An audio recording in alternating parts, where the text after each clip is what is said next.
সাকিব আনোয়ারের কাছে যেতে চাই। সাংগঠনিক সম্পাদক নাগরিক ঐক্য, সিরাজগঞ্জ 1 আসন থেকে নাগরিক ঐক্যের মনোনীত প্রার্থী। যদিও আমরা গতকাল পর্যন্ত বিএনপি জোট মনোনীত বলতাম, আজ বলতে হচ্ছে, কারণ মাহমুদুর রহমান মান্না সহ আপনাদের যে 11টি আসন, সবগুলো আসন থেকে আপনারা বিএনপির শরিকের জায়গা থেকে আপনারা বেরিয়ে এসেছেন। বেরিয়ে এসে আপনারা আলাদা নিজেদের পরিচয় নির্বাচনটা করছেন। বিএনপির সঙ্গে এই বিচ্ছেদটা কেন হলো শেষ মুহূর্তে এসে?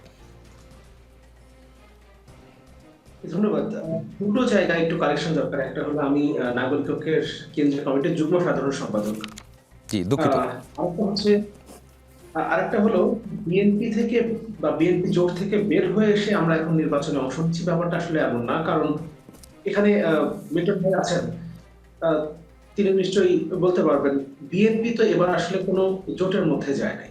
বিএনপির সাথে যারা আমরা যুগপৎ আন্দোলনে ছিলাম, যুগপৎ আন্দোলনের শরীরদের কিছু কিছু আসলে সমঝোতার কথা ছিল এবং সমঝোতা হয়েছে কিছু কিছু আসলে।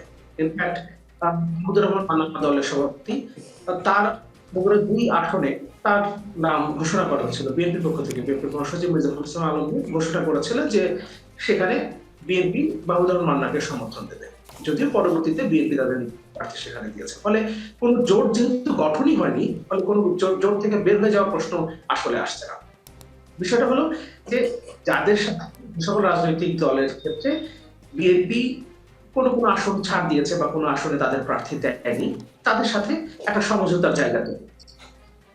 কিন্তু আমাদের দলের সভাপতি মাহমুদুর মান্নার যে দুটো আসন থেকে তিনি মনোনয়ন সংগ্রহ করেছেন, যিনি নির্বাচন করবেন, প্রার্থী রয়েছেন, ঢাকা 18 এবং বগুড়া 2, দুটো আসনে বিএনপির নিজস্ব প্রার্থী রয়েছে। বাকি আমাদের যে আরো 10টি আসনে আমরা যারা প্রতিদ্বন্দ্বিতা করবো, আমাদের প্রত্যেকটি আসনেই বিএনপির প্রার্থী রয়েছে। মানে এই প্রার্থীদেরকে সরানোর বিষয়ে বিএনপির সঙ্গে আপনাদের কোনো আলোচনা, শেষ মুহূর্তেও কোনো আলোচনা হয়নি? মানে শেষ পর্যন্ত আলোচনা বলতে কি, আমরা তো আসলে এখনো আলোচনার মধ্যে আছি। মানে আমাদের যে পথ চলা, সেটা তো আসলে রাজনৈতিক। এখানে তো নির্বাচন কেন্দ্রিক কোনো জোট কিংবা নির্বাচন একসাথে করবো সেই বিষয়টা আনুষ্ঠানিকভাবে কিন্তু কিছু হয়নি। আমাদের রাজনৈতিক যে বোঝাপড়া, সেই বোঝাপড়াটা এখনো আছে। আমরা ভবিষ্যতে যে বাংলাদেশের রাষ্ট্রটা যে পরিচালনা করতে হবে, সেখানে রাজনৈতিক যে অংশগ্রহণ, সেই অংশগ্রহণে আমরা এখনো একসাথে আছি। যে পয়েন্টগুলোতে, যেমন বিএনপি একটা কথা বলে যে 31 দফার ভিত্তিতে ভবিষ্যতে তারা রাষ্ট্র পরিচালনা করবে। 31 দফার বিষয়টা কিন্তু এককভাবে বিএনপির না। বিএনপি কিন্তু প্রথমে 27 দফা তারা দিয়েছিলেন।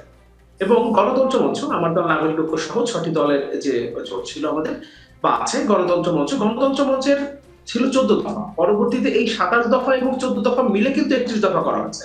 এবং সেই 31 দফা প্রণয়ন কিন্তু শুধুমাত্র বিএনপি করেনি। বিএনপি এবং তখন যুগপৎ আন্দোলনে আমরা যারা ছিলাম, বিশেষ করে গণতন্ত্র মঞ্চ, আমরা মিলে বসে 31 দফা তৈরি করেছি। এবং আমরা এখনো বলছি এই 31 দফার ভিত্তিতে, এবং তার পাশাপাশি সময়ের পরিবর্তনের সাথে সাথে আরো নতুন বিষয়গুলো সামনে এসছে। জুলাই অভ্যুত্থান হয়ে গেছে, এত বড় একটা অভ্যুত্থান, ঐতিহাসিক অভ্যুত্থান। সেই অভ্যুত্থানের পরে জুলাই চার্টার, যেটা জুলাই সনদ যেটা তৈরি হয়েছে, এবং সামনের যে সংসদটা গঠিত হতে যাচ্ছে, সেটা প্রথমে তো আসলে সংস্কার সভা হিসেবে কাজ করবে। অনেকগুলো বিষয় নতুন হয়েছে। জি, সাকিব আনোয়ার, আপনার উত্তরটা পেয়েছি।